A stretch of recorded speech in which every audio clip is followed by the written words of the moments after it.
بسم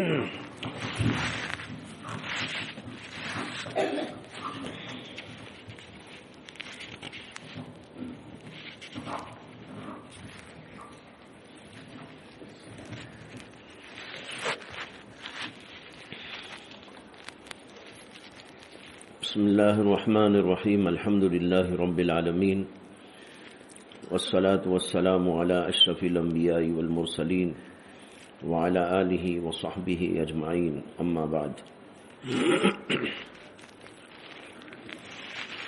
کل آپ کے سامنے ذکر آیا تھا موت کا۔ بتایا گیا تھا کہ موت ایک یقینی چیز ہے، لیکن اسے یاد رکھنے کی ضرورت ہے۔ عام طور پر لوگ موت کو بھول جاتے ہیں، حالانکہ سب کو معلوم ہے کہ موت آنا یقینی بات ہے، اور کبھی ایسا نہیں ہو سکتا کہ آدمی دنیا میں آئے اور اسے موت نہ آئے۔ بڑا آدمی ہو، چھوٹا آدمی ہو، مالدار ہو، غریب ہو، مرد ہو کہ عورت ہو، پڑھا لکھا ہو یا جاہل ہو،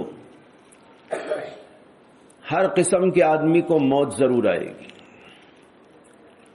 یہ اتنی یقینی بات ہونے کے باوجود عام طور پر لوگ اس کو بھول جاتے ہیں، دنیا میں مصروف ہو جاتے ہیں، پڑھنے میں مصروف ہو جاتے ہیں، اور اپنی دنیا کی زندگی میں مشغول ہو جاتے ہیں، اور بھول جاتے ہیں کہ موت آنے والی ہے۔ اسی لیے قرآن کریم نے موت کو یاد دلایا ہے، کل نفس ذائقۃ الموت، ہر نفس کو موت کا مزہ ضرور چکھنا ہے، اور موت کوئی گھبراہٹ کی چیز نہیں ہے۔ موت کیا ہے؟ دراصل اللہ سے ملاقات کا ذریعہ ہے۔ کہتے ہیں کہ حضرت سیدنا ابراہیم خلیل اللہ علیہ السلام کی خدمت میں حضرت اسرائیل علیہ السلام تشریف لائے، اور اسرائیل علیہ السلام کی اور ان کی دوستی تھی۔ حضرت اسرائیل علیہ السلام سے حضرت ابراہیم خلیل اللہ علیہ السلام نے پوچھا کہ موت تو بڑی کڑوی چیز ہے، بہت سخت اس کا گھونٹ ہے۔ تو وہ کہنے لگے کہ ایسی بات نہیں ہے، یہ کڑوا گھونٹ بھی ہے کڑوے لوگوں کے لیے، اور بڑا میٹھا گھونٹ ہے ان لوگوں کے لیے جن کے دلوں میں اللہ کی محبت ہوتی ہے۔ جب اللہ کی محبت ہوتی ہے تو آدمی اللہ سے ملنا چاہتا ہے۔ تو حضرت سیدنا اسرائیل علیہ السلام کہنے لگے کہ ایک ایسا پل ہے موت، جس سے گزر کر ایک انسان اللہ سے ملتا ہے۔ اگر اس پل کو پار نہ کرے تو کیسے ملے گا اللہ سے؟ تو اس لیے موت کوئی گھبراہٹ کی چیز بھی نہیں ہے، البتہ اتنی بات ہے کہ موت یاد رکھنا ہے اور موت کے لیے تیاری کرنا ہے۔ ایک حدیث میں آتا ہے کہ نبی اکرم صلی اللہ علیہ وسلم کی خدمت اقدس میں ایک آدمی آئے، اور انہوں نے آ کر اللہ کے نبی علیہ السلام سے پوچھا کہ تمام لوگوں میں، تمام مسلمانوں میں سب سے افضل مومن کون ہے؟ اللہ کے نبی علیہ السلام نے فرمایا کہ سب سے افضل مومن وہ ہے جس کے اخلاق بہترین ہوں۔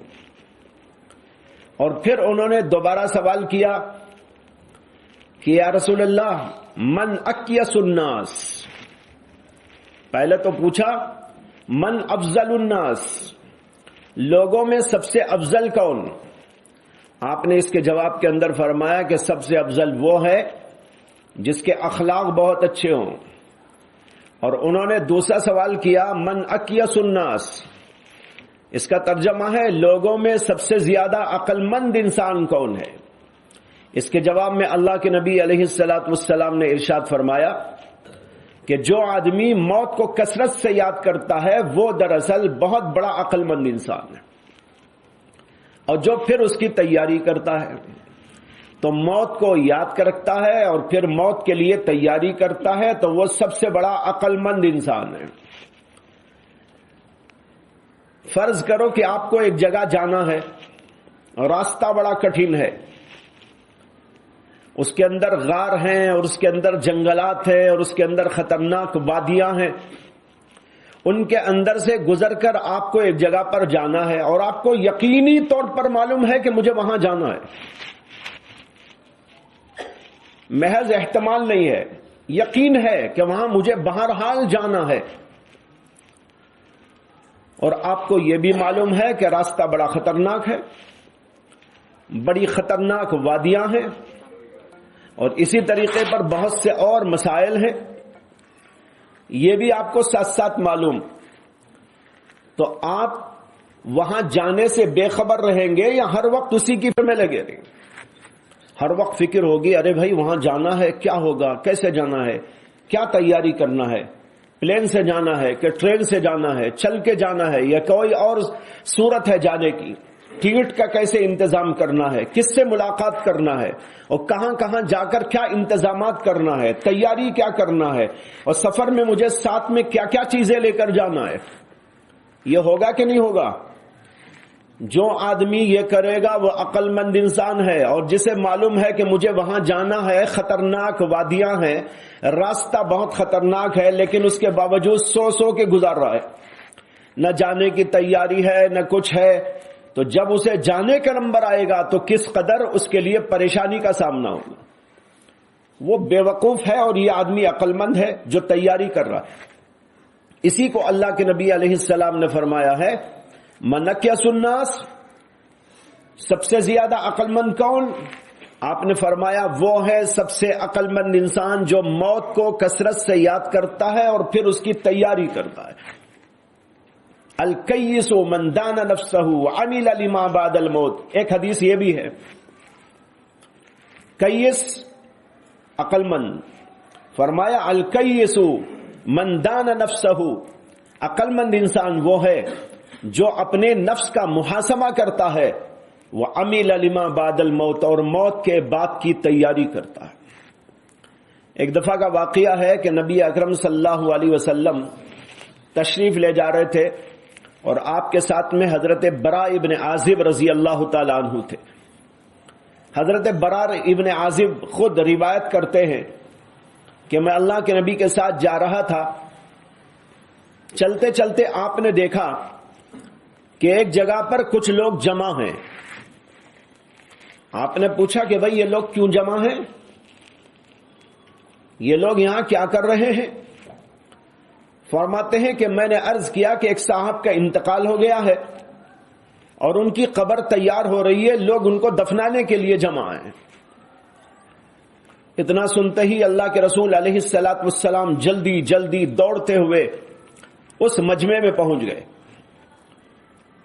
لوگوں نے جگہ دے دی، نبی اکرم صلی اللہ علیہ وسلم قبر کے قریب پہنچ گئے اور جا کر وہاں بیٹھ گئے۔ حضرت براء ابن عازب کہتے ہیں میں بھی پیچھے پیچھے دوڑا تاکہ دیکھوں کہ اللہ کے نبی صلی اللہ علیہ وسلم کیا فرماتے ہیں اور کیا کرتے ہیں۔